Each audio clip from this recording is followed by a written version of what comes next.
한국은 과거에 비해서 굉장히 잘 사는 나라가 되었습니다. 성도님들은 저보다 더 크게 실감하고 계실 텐데요. 저의 어린 시절만 생각해 봐도 지금이 훨씬 더 잘 사는 세상이 된 것 같습니다. 예전에는 먹을 것이 없어서 굶는 사람들이 꽤 많았습니다. 그런데 지금은 먹을 것이 없어서 굶는 사람은 거의 없습니다. 오히려 너무 잘 먹어서 이제 병에 많이 걸리죠. 이렇게 먹을 뿐만 아니라 모든 면에서 풍족하게 되었는데요. 그런데 오히려 사람들의 삶은 이전보다 더 팍팍해지고 또 인심은 더 각박해지고 있습니다. 그런 것들을 좀 경험하고 계신가요?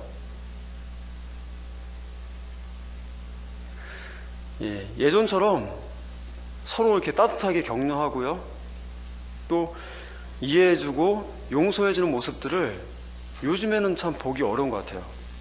작은 일에도 막 민감하게 반응하고 분노하고 막 싸웁니다.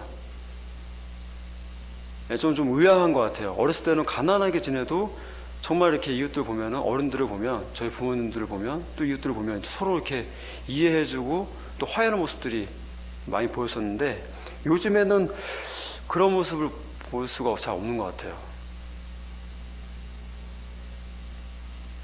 작은 일에도 쉽게 분노하고 용서하지 못하는 모습들이 굉장히 많은 것 같습니다. 마음이 아픈 거는요, 이런 현상들이 비록 세상뿐만 아니라 교회 안에서도 어렵지 않게 찾아볼 수 있다는 것입니다.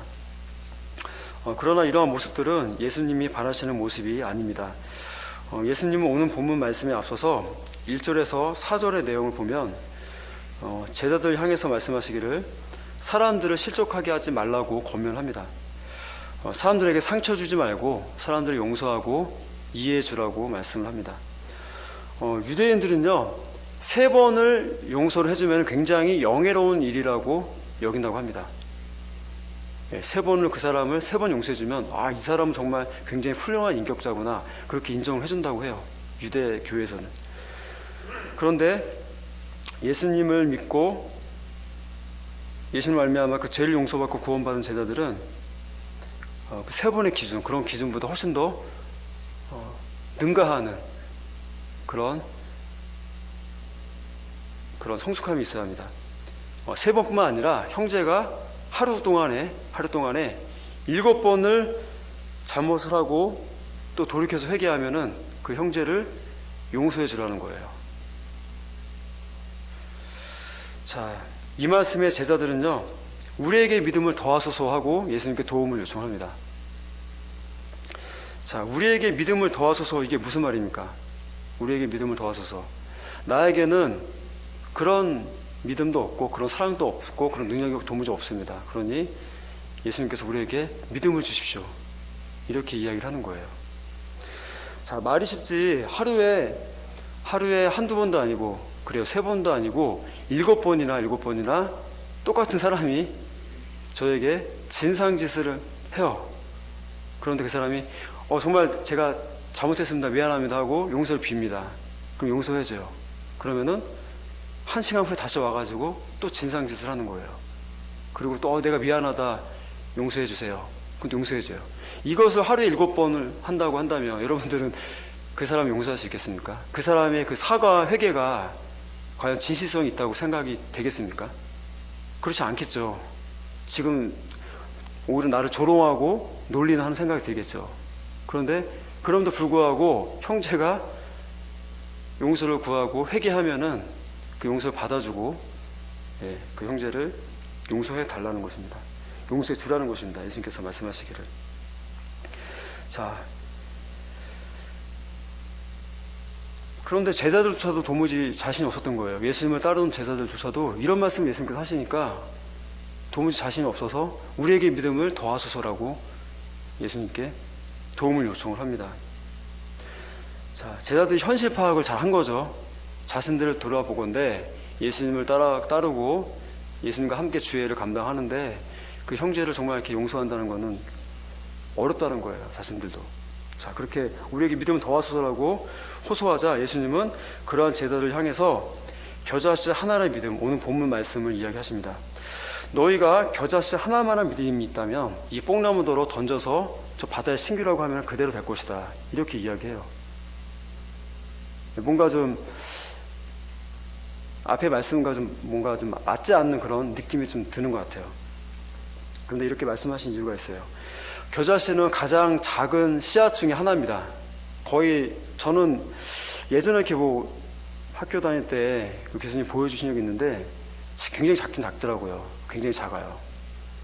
제 기억에는 그 정확히 모르겠지만 그 깨보다 좀 작았던 것 같아요. 깨보다. 그런데 그게 심기우면은 어떤 거는 뭐 2, 3m 이렇게 작게 자라는 것도 있는데 어떤 거 진짜 10m가 넘게 자라는 그런 나무가 있대요. 겨자씨 심으면은. 그러면은 수많은 새들이 깃들어요. 그죠? 그리고 수많은 열매들이 맺힙니다. 저 눈에 거의 간신히 이렇게 식별되는 그 겨자씨 하나가 심겨지면 그렇게 굉장히 큰 일들이 일어나요. 자, 이것은요, 이 비유를 하신 이유는 뭐냐면, 이것은 너희가 그렇게 할 수 없다고, 그래서 믿음을 더하소라고 하는 것이 뭐냐면, 그런 것이 아니라, 믿음은 그런 것이 아니라, 믿음은 양의 문제가 아니라, 양은 믿음이 막 많고 적고 이런 문제가 아니라, 질의 문제, 믿음은 질의 문제다. 그래서 이야기하시는 거예요. 너희가 가진 믿음이 겨자씨만큼 적을지라도 참된 믿음을 가지고 있다면, 겨자씨만큼 작은 믿음이라 할지라도 뽕나무가 뽑혀서 바다 가운데 신기름과 같은 그런 불가능한 일들이 이루어진다고 이야기하는 거예요. 예, 겨자씨 하나만 보이지 않는 그 씨앗인데 그만한 믿음이 있다면, 참된 믿음이 있다면, 큰 믿음 이런 거 아니고 참된 믿음, 그런 믿음이 있다면 그런 일을 감당할 수 있다고 이야기하시는 겁니다. 너희가 도저히 감당할 수 없다고 생각하는 그 일, 끊임없이 형제를 용서하고 사랑하며 섬기기 힘든 그 일도 가능하다고 말씀하시는 겁니다. 자, 그렇다면 형제 사랑과 같이 도저히 불가능해 보이는 그런 일을 행할 수 있는 그 진실한 믿음, 그래서 하나만한 그 진실한 믿음은 어떻게 구현이 되는 걸까요? 어떻게 해야지 그런 믿음이 생기게 될 수 있는 것일까요? 그것은 모든 권세와 능력의 근원이신 예수 그리스도를 신뢰하고 의지하는 것입니다. 굉장히 단순한 답변이죠. 예. 모든 권세와 능력의 근원이신 예수 그리스도를 신뢰하고 의지하는 것. 예, 나로서는 도무지 감당할 수 없으니 내 안에 계신 예수님께서 능히 이 일을 이루시고 행할 수 있다는 예.